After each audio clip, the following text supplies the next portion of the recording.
بسم اللہ الرحمن الرحیم۔ السلام علیکم ڈیئر اسٹوڈنٹس۔ ہم فرسٹ ایئر میں جو ہمارا اسلامی تشخص چیپٹر ہے اس میں سے ہم اعمال کے بارے میں پڑھ رہے تھے۔ پہلے ہم نے توحید و رسالت کو پڑھا، پھر ہم نے نماز کو پڑھا، پھر روزہ اور پھر زکوٰۃ کو پڑھا، اور آج ہمارا جو ہے وہ اسلام کا 5واں بڑا رکن، جس کو رکن اعظم بھی کہا جاتا ہے، وہ ہے حج۔ حج کا مطلب زیارت کا ارادہ کرنا،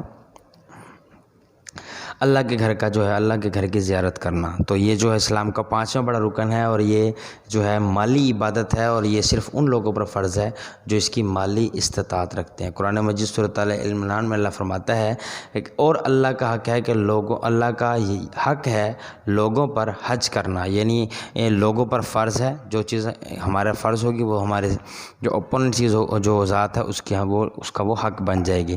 تو اللہ کا حق ہے لوگوں پر کہ حج کرنا ہے اس کے گھر کا، جو قدرت رکھتا ہو راہ چلنے کی، یعنی وہ شخص جو قدرت رکھتا ہو راہ چلنے سے مطلب اتنی طاقت رکھتا ہو، مالی حیثیت رکھتا ہو، جسمانی قوت رکھتا ہو کہ وہ اللہ کے گھر پہنچے اور اس کی زیارت کرے۔ اللہ فرماتا ہے جو نہ کرے، جو نہ مانے، یعنی جو حج نہ کرے، پھر اللہ پرواہ نہیں رکھتا جہاں کے لوگوں میں۔ اگر وہ مالی جسمانی طاقت اور قوت رکھنے کے باوجود اللہ کے گھر کا حج نہیں کرتا تو اللہ کہتا ہے میں بھی اسے کیا ہوں، پھر بے پرواہ ہوں۔ مراد یہ کہ یہ جامع عبادت ہے، اللہ تعالیٰ کی خاطر فرض کی گئی ہے، یعنی اللہ کی رضا کے لیے فرض کی گئی ہے، اور یہ اپنے بندوں پر حق بھی ہے، لیکن اسے اللہ تعالیٰ کو اپنی غرض وابستہ نہیں۔ یعنی اللہ تعالیٰ یہ کہتا ہے کہ تم میرے گھر اگر آؤ گے، تم اگر میرے گھر کا حج کرو گے تو مجھے تم سے کوئی غرض نہیں ہے، یہ بھی فقط تمہارے حق میں بہتر ہے کہ تم میرے گھر کا کیا کرو، حج کرو، بلکہ اس کے ذریعے بندوں کو فائدہ پہنچانا مقصود ہے۔ حج کی ادائیگی کا سب سے بڑا فائدہ گناہوں کی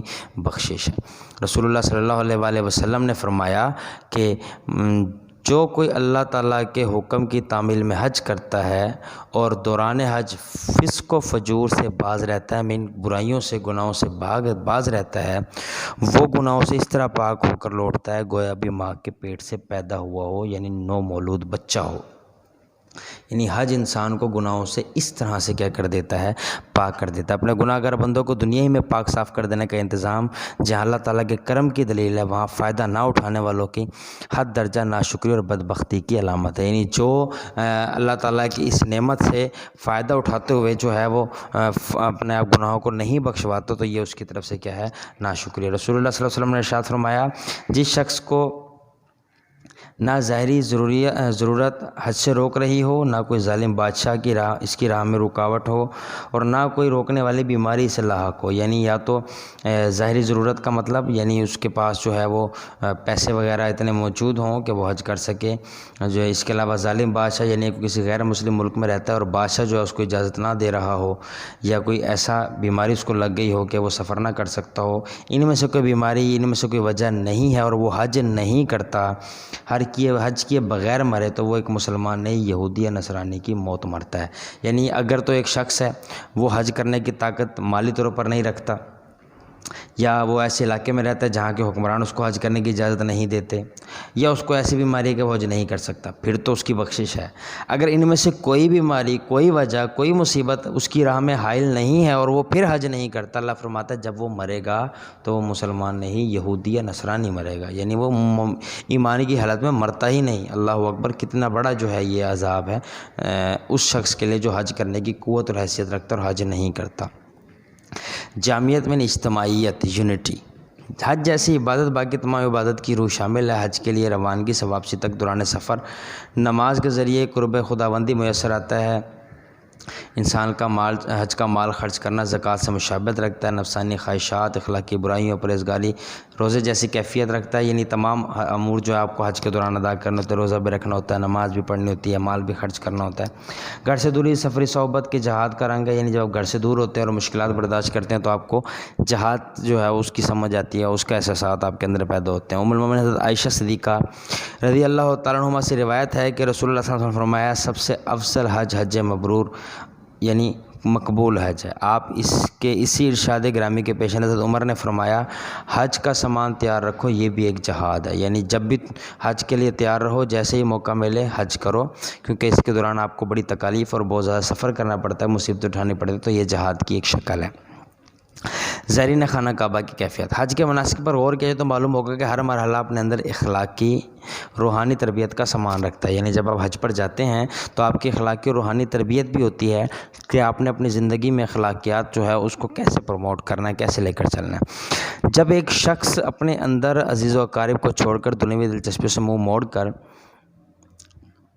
دو انسلی چادریں اوڑھ کر لبیک اللہم لبیک کی صدائیں بلند کرتے ہوئے بیت اللہ شریف میں حاضر ہوتا ہے تو یہ سفر اس طرح کے لیے آخرت کے سفر کا نمونہ بن جاتا ہے۔ اس دینی ماحول پاکیزہ فضا میں مناسک حج ادا کرتا ہے تو اس کی حالت ہی عجیب ہوتی ہے۔ میدان عرفات کے قیام میں سے وہ بشارت یاد آتی ہے جس میں اللہ نے دین اسلام کی صورت مسلمانوں پر نعمت کی تکمیل کا ذکر فرمایا۔ اسے حضور اکرم صلی اللہ علیہ وسلم کے مبارک خطبے کی مثال و ہدایت یاد آتی ہیں۔ اسے یہ حکم یاد آتا ہے کہ میرے بعد گمراہی سے بچنے کے لیے قرآن و حدیث کو مضبوطی سے تھامے رکھنا۔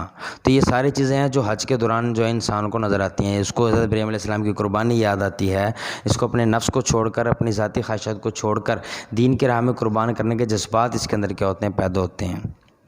سورہ الانعام میں اللہ فرماتا ہے کہ میری نماز، میری قربانی، میرا جینا مرنا ہی اللہ ہی کے لیے ہے جو پالنے والا سر ہے، کوئی شریک نہیں اس کا، یہی مجھ کو حکم ہو اور سب سے پہلے فرما بردار ہوں۔ یعنی یہ احساسات انسان کے اندر جو ہے وہ پیدا ہوتے ہیں۔ مقام مینا میں وہ عزم کے ساتھ ازلی دشمن شیطان کو کنکریاں مارتا ہے اور اس طرح اس کے اندر یہ جذبات پیدا ہوتے ہیں کہ اس کے اندر ذاتی خواہشات جو اس کو گناہ کی طرف لے کر جاتی ہے اس کو اس نے کیسے چھوڑنا ہے۔ اسی طرح یہ سارا ٹاپک آپ ریڈ کریں گے، یہاں پر اللہ فرماتا ہے اے میرے اللہ مجھے اپنے نبی کے طریقے کار بند کر۔ یعنی جب وہ اس مقام پر اکٹھا ہوتا ہے اور شیطان کو کنکریاں مارتا ہے اس کے اندر جذبات پیدا ہوتے ہیں اور وہ دل سے اللہ تعالیٰ سے دعا کرتا ہے کہ اللہ مجھے اپنے طریقے پر کار بند رکھ اور مجھے اپنے اسی طریقے پر عمل کرتے اپنے پاس بلا، نفسانی خواہشات لغزشوں سے مجھے کیا کر محفوظ فرما۔ اور حج کے فوائد جو ہیں وہ کیا ہیں جی؟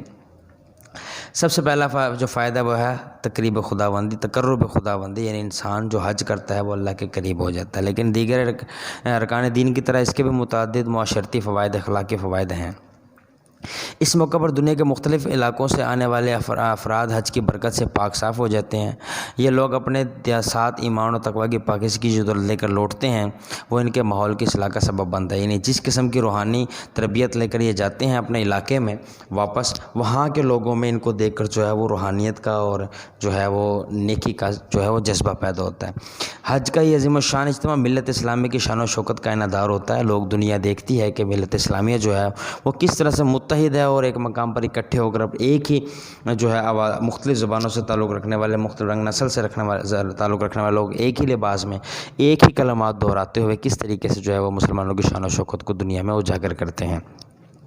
جب دنیا کے گوشے گوشے سے آئے مسلمان رنگ اور نسل، قوم، وطن و امتیازات سے بالا ہو کر ایک ہی کلمہ لبیک اللہم لبیک دہراتے ہیں تو ایک ہی کیفیت کے سرشار اپنے خدا کو پکارنے کے لیے لپکے جا رہے ہوتے ہیں تو گویا خداوند کے فداکار سپاہیوں کی فوج معلوم ہوتے ہیں۔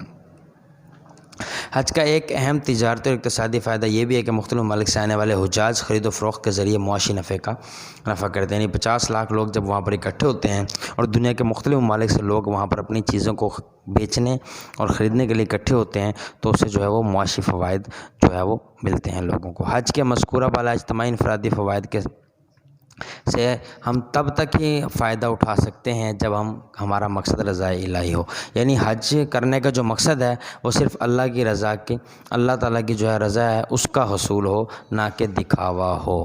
ہماری سرگرمیوں کا مرکز و محور دین حق کی سربلندی ہو، حج کے روحانی مقاصد پر نظر جمی رہے، تبھی ہمارا حج مقبول اور مبرور ہو سکتا ہے۔ یعنی ہمارا حج اسی وقت مقبول اور مبرور ہوگا جب ہم حج کرنے کا مقصد صرف ایک ہی رکھیں کہ ہم یہ حج اللہ کی رضا کے لیے کر رہے ہیں، نہ کہ دنیا کے دکھاوے کے لیے کر رہے ہیں۔ نیکسٹ ویڈیو کے ساتھ پھر حاضر ہوں گے۔ بہت شکریہ، اللہ حافظ۔